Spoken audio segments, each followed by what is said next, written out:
मेरा निवेदन है, जितने युवा साथी हैं, आप कोई आंदोलन अभियान चलाते हो ना, बिना अनुशासन के हम मात्र एक भीड़ है, तो पहला अनुशासन अगर संचालन यहां से हो रहा है तो सिर्फ और सिर्फ संचालन की आवाज के आधार पर काम हो। मेरा छोटा सा निवेदन है, जितने भाई अस्त व्यस्त इधर बैठ रहे हैं, एक बार बैठ जाए। बहुत दूर दूर से आप लोगों को सुनने के लिए, आप लोग देखने के लोग आए हैं। इस अव्यवस्था से हम लोग आंदोलन को आगे नहीं बढ़ा। मेरा छोटा सा निवेदन है, आप लोग बैठ जाएं। पीछे बहुत सारी आवाज आ रही है, आप बैठ जाएं। ये मेरा गायक भाई भी बहुत दूर से आया हुआ है आप लोगों को सुनाने के लिए।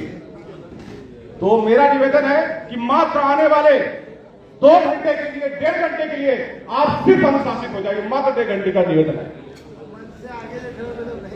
साथियों, इस मंच पर उपस्थित पूरे हिंदुस्तान के सवर्ण समाज की आवाज बन चुके पूर्व सांसद भाई श्री आनंद मोहन सिंह जी, श्री राजपूत करनी सेना के अध्यक्ष प्रिय भाई महिपाल सिंह मकराना जी, हम लोगों के चहेते उत्तर प्रदेश के दिलों की धड़कन पूर्व मंत्री भाई श्री महेंद्र सिंह जी, अखिल भारतीय क्षत्रिय महासभा युवा के राष्ट्रीय संयोजक भाई रणविजय सिंह जी, क्षत्रिय महासभा युवा के उत्तर प्रदेश की कमान संभालने वाले दोनों भूपेंद्र भाई, भूपेंद्र सिंह लखनऊ और भूपेंद्र सिंह चंदौली जी, तमाम दूर दराज से मेरे साथ आए हुए यहां पर साथीगण, संचालन कर रहे ओम ब्राह्मण महासभा के अध्यक्ष भाई द्विवेदी जी, धनंजय द्विवेदी जी, अजेंद्र भाई, दीपू सिंह जी, तमाम मेरे ऐसे भाई जिनका नाम मैं नहीं ले पा रहा हूं यहां पर। वो इसलिए नहीं ले पा रहा हूं कि मैं बार बार कहता हूं कि जिनका नाम नहीं लेता हूं उससे थोड़ी मोहब्बत ज्यादा है, और जिनसे मोहब्बत हो उनका नाम सार्वजनिक रूप से नहीं लेते।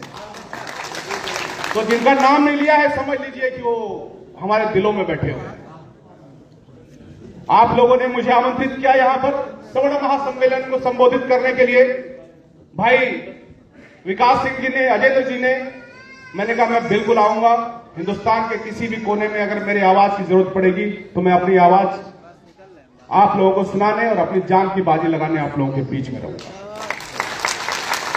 साथियों, सबसे पहले मैं शुरुआत करता हूं सवर्ण महासम्मेलन की। सवर्ण शब्द ही असंवैधानिक हो चुका है। सवर्ण, जिसको हम लोग पहले आजादी के बाद बड़े गर्व से कहते थे कि हम सवर्ण हैं, यानी ऐसा वर्ण जो सक्षम है और ऐसा वर्ण जो सबके साथ है। इस सवर्ण में दोनों की परिभाषा है। आइए काका जी, सवर्ण मतलब जो सभी वर्णों के साथ है, सवर्ण मतलब जो सक्षम है।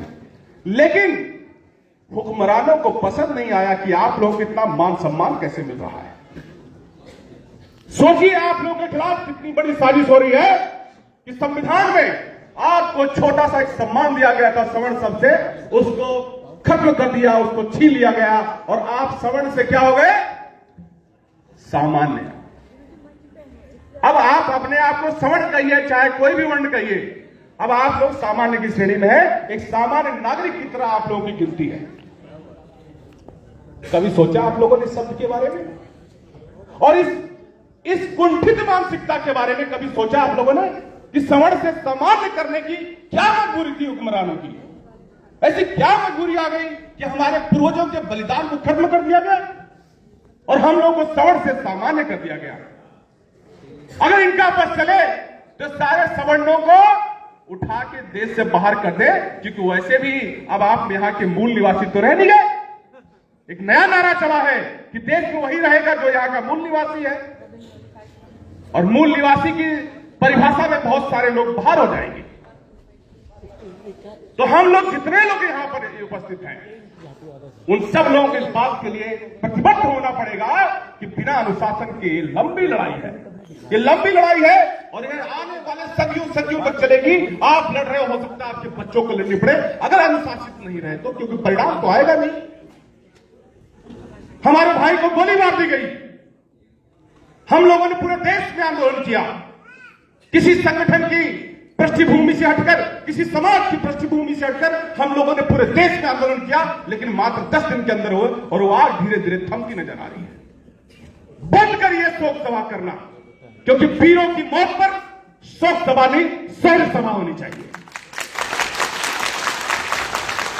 क्यों मौन रहे हम? मौन रहकर क्या मिला है आज तक जो आप लोग मौन रहने के लिए आए हैं? अगर किसी वीर की मृत्यु होती है तो मौन नहीं, गड़गड़ाहट करिए, आवाज करिए, गूंज करिए, शंखनाद करिए, और शंखनाद इतनी तेज हो, इतनी बुलंद हो कि कम से कम न्याय तो मिल सके। हम लोग सवर्ण समाज की अगर बात करते हैं तो आप लोगों को पहले अपने पूर्वजों के बलिदान को समझना होगा। जो लोग कहते हैं कि देश में आरक्षण रहा तो इन सवर्णों ने सारे अपने हिस्से की मलाई खा ली। आजादी से पहले हमने अपने लिए क्या चुना? माननीय सांसद लोग, माननीय राजनेता लोग यहां पर बैठे हुए हैं, क्योंकि इनकी जिम्मेदारी है हमारी आवाज को, जो मंचों पर हमारा दर्द है, इसको लेकर ये लोकसभा में, विधानसभा में, सदन के सदस्यों के अंदर उस घर में अपनी आवाज को बुलंद करें, कि हमारी आवाज यही जनप्रतिनिधि लोग हैं। और मुझे खुशी है भाई महेंद्र सिंह जी, श्री आनंद मोहन सिंह जी हम लोग के बीच में आ रहे हैं, हम लोग की बात को सुन रहे हैं, क्योंकि एक बड़ा घर है वहां पर, जहां पर नियम, कायदा, कानून, संविधान बनता है। मैं इन लोगों के माध्यम से ये कहना चाहूंगा कि देश में जब बलिदान की परिपाटी लिखी जा रही थी, जब देश में बलिदान की बात हो रही थी, तो सवर्णों ने युद्ध अपने हिस्से में चुना। उन्होंने कहा कि है 36 कौमों, तुम 35 कौमें शांत हो जाओ, जाओ अपने घरों में आराम से सो जाओ, अपने बीवी बच्चों के साथ अपना ऐसो आराम की जिंदगी जियो।